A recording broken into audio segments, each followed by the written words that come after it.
Well, I am up here on the Alpine Loop up American Fork Canyon in Utah. I came up here to go skiing, checking out an area I want to go camping in, and my ski boot broke on me, so I had to come out early. So I'm just sitting here chilling in my car and doing a time lapse of temp. Let me show you what I'm getting here. So there's Timpanogos up there, and I'm doing a time lapse of that, and then I'm going to sit here and hopefully get some shots of it as the sun goes down. But also there's some guy flying his drone. There's a herd of elk right up in there. This doesn't zoom in enough. I don't know if you can see them, but there's some elk right up there in those trees. So I'll crop in more on this and show it to you. So yeah, that's what I'm doing. I'm just waiting to photograph the mountain. I'm hoping just gonna sit here in the car and see what kind of photographs I can get. I'm hoping the light goes really good. As you can see, that's really nice. I've always loved this perspective right here, just right here in the parking lot. And this is the time of year to do it, so hopefully we'll see what I get.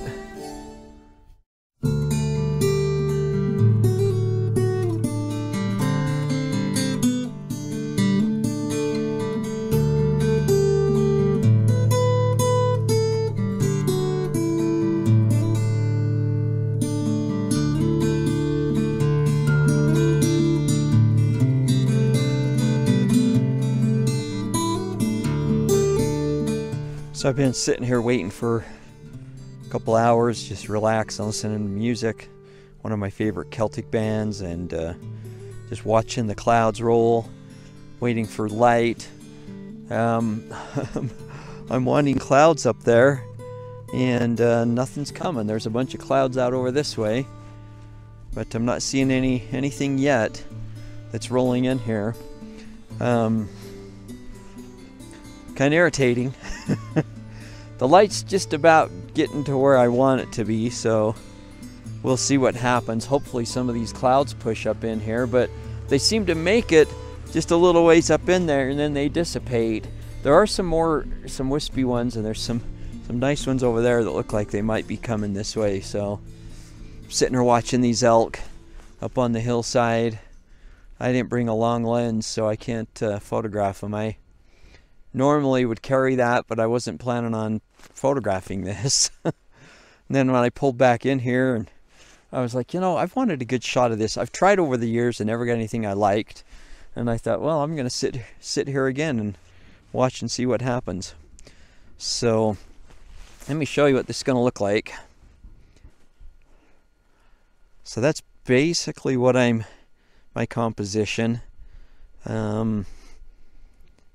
It's really hard to get the histogram looking right because the white in the sky, once the sun goes down more, it will look a lot better when there's not as much light, you know, hitting there and blowing out the sky. But that's pretty much what I'm looking at. So you can see those clouds up over in that area that I'm waiting to move up across. But I don't know if they're gonna do it. But anyway, yeah, so I'm just gonna sit here and wait for the light. So I'm just sitting here in my car, yeah, all bundled up. Every time I get out, I'm just freezing. Just sitting here waiting, watching the light. These clouds keep coming in and just dissipating as they get up over the mountain. Which is really irritating. So,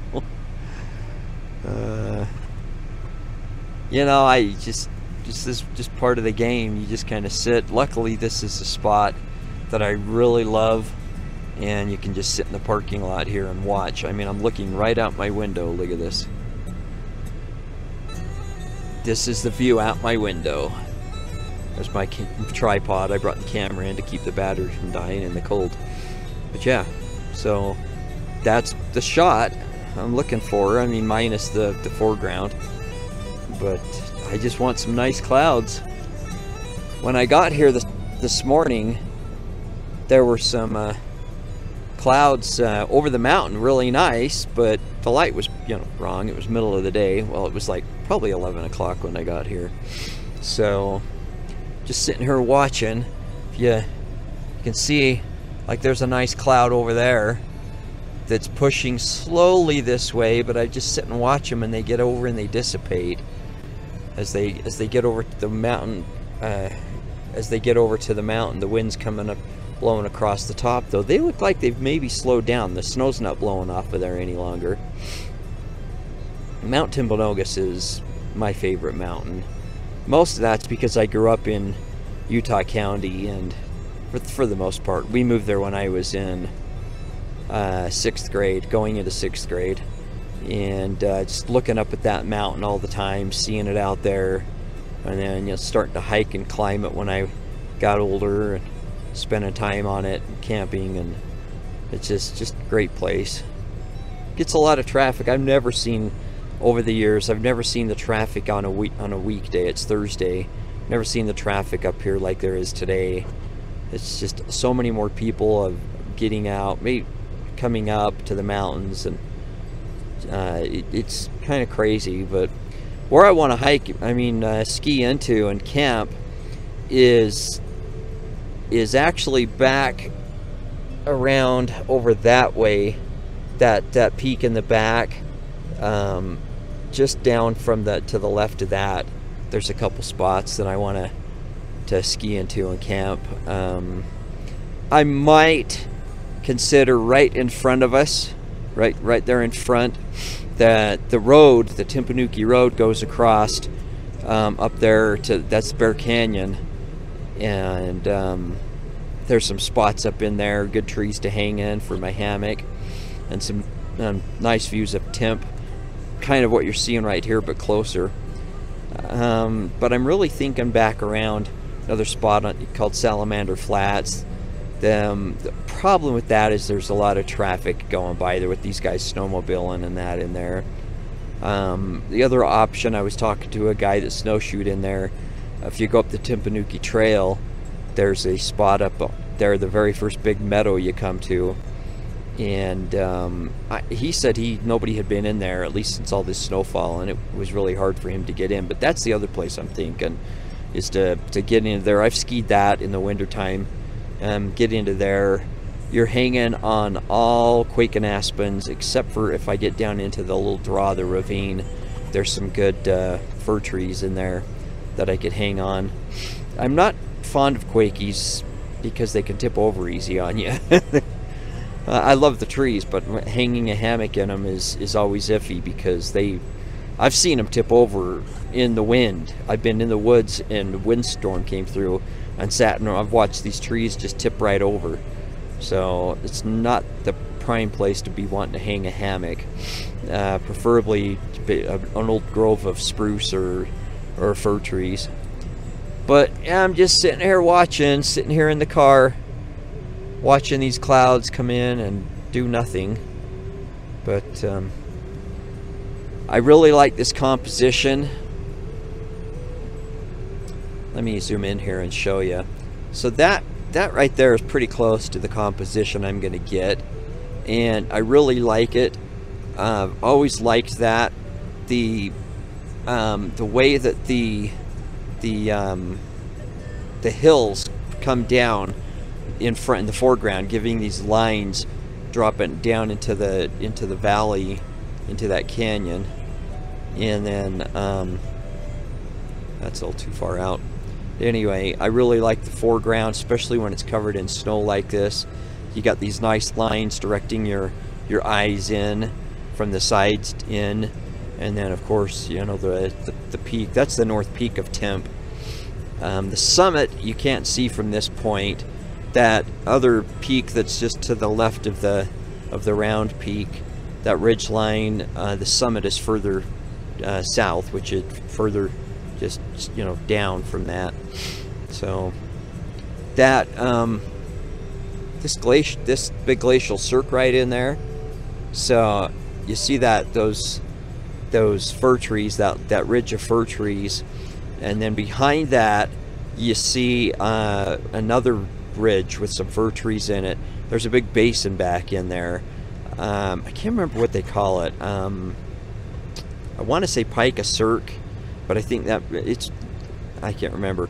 That one is really fun to get into. I've bushwhacked in there. You have to go in from the side.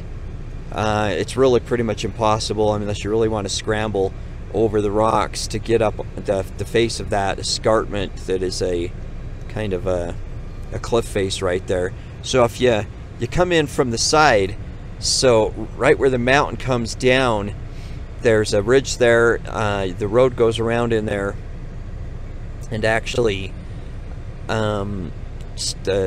stop. I mean, you can pull out and then you just bushwhack back over, and you come over the little ridge line, and then you can come in.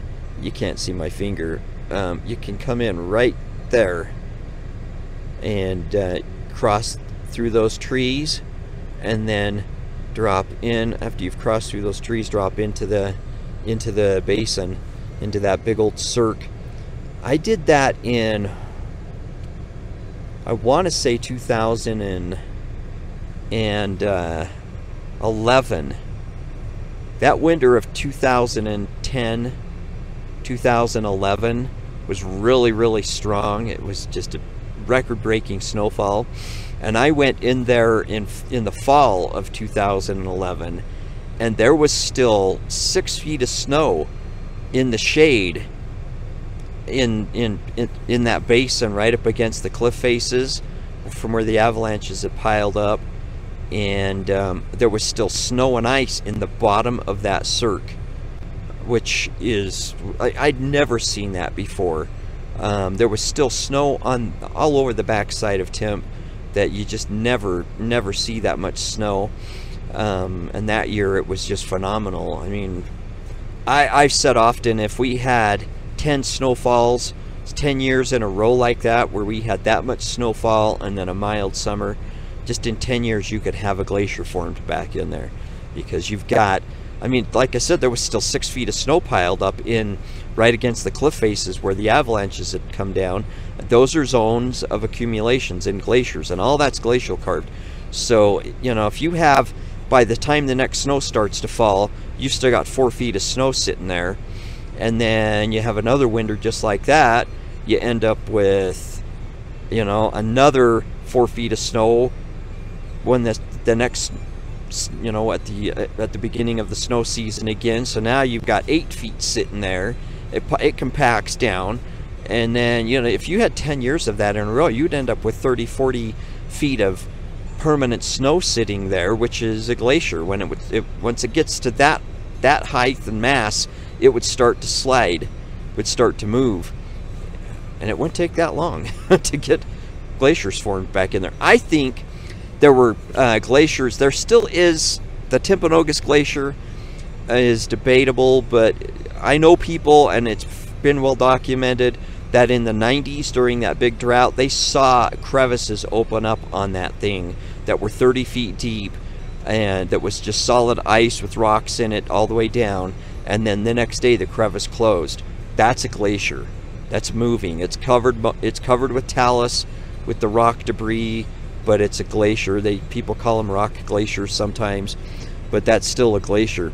So I think before the Dust Bowl era in the early 1900s, that was still a full-on active glacier before the Dust Bowl era drought that happened. There's pictures of guys going up in there in the middle of the summertime, and the 15-20 feet of snow pile, I mean, ice, looked like glacial ice, black and white, so it's hard to tell for sure, but I think there were. I think that this mountain had quite a few active glaciers on it until after the Dust Bowl era drought. I think the high Uintas did too, and then that just finished them off. But I think they could come back really easy with just 10 solid years of snowfall. So there's my little little talk of glaciers in Timpanogos, but it's an awesome mountain. Got a lot of great areas you can get on into if you want to get off the beaten track. There's a lot of great areas you can get onto and camp and be totally alone. So I don't know what these clouds are going to do. It's now 5:20. My thermometer out here is saying it's 34 degrees. My car thermometer. Let's see what this one says. That one's saying 32. No. Come on. It's saying 23. It keeps flipping around. I don't know what its problem is.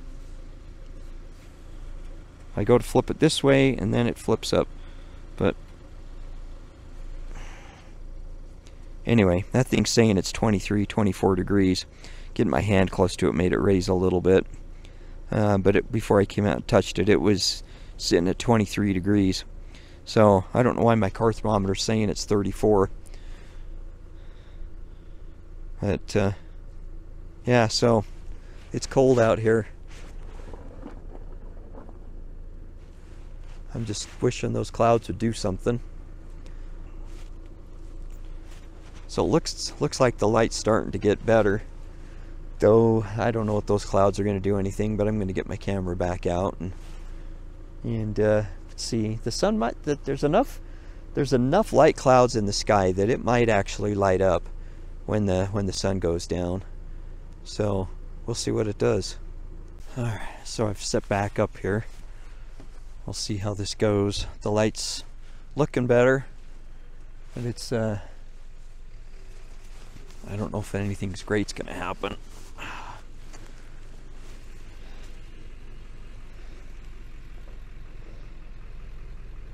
It's 22 degrees out here. You know, it's pretty frigid. It could be a lot colder. I'm glad it's not. Like I said, I'm really sensitive to the cold now. I don't know why. And here I am, wanting to go winter camping. It's all a matter of having the right gear at that point. And so.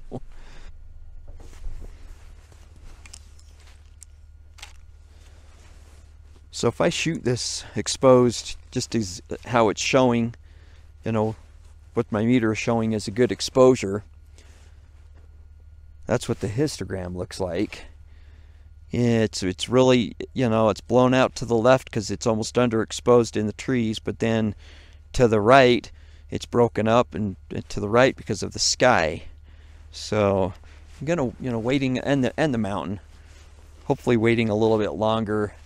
It's probably, sun's gonna probably set here in another 20 minutes down there, but there's clouds blocking the light. So I was hoping on the last bit of sunlight hitting the peak, but that's not going to happen because the clouds that are down, they're pushing in for the next storm that's coming in. Today's Thursday, and there's a big storm rolling in tomorrow and Saturday. So not as big as what we had. The ski resorts just got dumped on. I mean, the last week they got 6 feet of snow. I mean, in 48 hours, some of them got 4 feet. Between like Brighton, where I usually go, and or Solitude, they got like a couple feet of snow in 2 days, and had been a couple feet of snow before that. So I mean, in the course of a week, they all got 4 to 6 feet. Alta was showing the ski report this morning that they got another couple feet, and that the 2 days, the 24 hours before that, so in 48 hours, they got almost 4 feet, and Snowbird was showing that they got over 4 feet as of this morning. So there's the ski report for you for the day. I watch it all the time. I mean, I live by the weather, and just always watching to see what's going on so I know when to get out. Surprisingly, this is the first time I've been out photographing since the Saturday after Thanksgiving. I've just been busy doing videos, projects, you know, at home. Doing some videos where I'm building things. I'll put those out here. You know, just making a gear closet. Yeah, I'm not gonna have a gear room. I'm gonna have a gear closet. But So I haven't been out photographing. I've been working on a lot of stuff that I shot during the summer, like in Yellowstone and the Tetons, slowly getting through that. Just, you know, really trying to get stuff done. So just, you go through periods like that. Winter's not the best time to shoot. Depends on what you're photographing. Stuff like this is cool, but winter pictures don't sell as well unless they're warm and inviting. That's why I'm looking for a nice sunset with this, but I don't think it's going to happen. So we'll see. So the snow is blowing off the ridge line, and it's rimmed in pink from the clouds. It's pretty cool looking.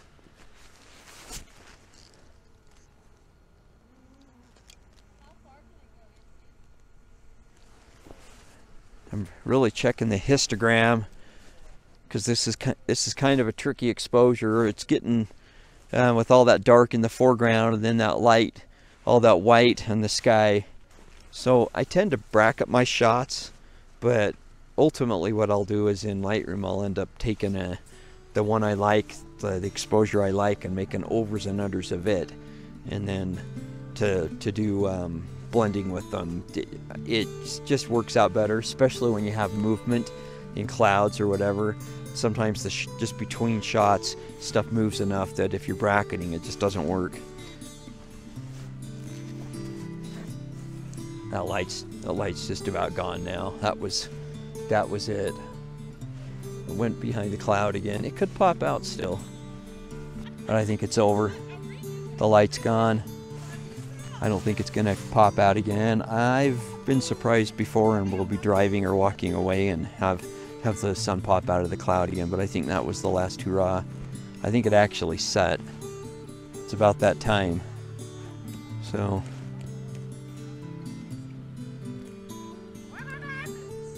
I don't think I got anything great. I mean, the rim light on the snow blowing off the top was cool, but I don't think I got anything really good. Probably nothing worth putting on my website, but I'll edit it and show you what I got.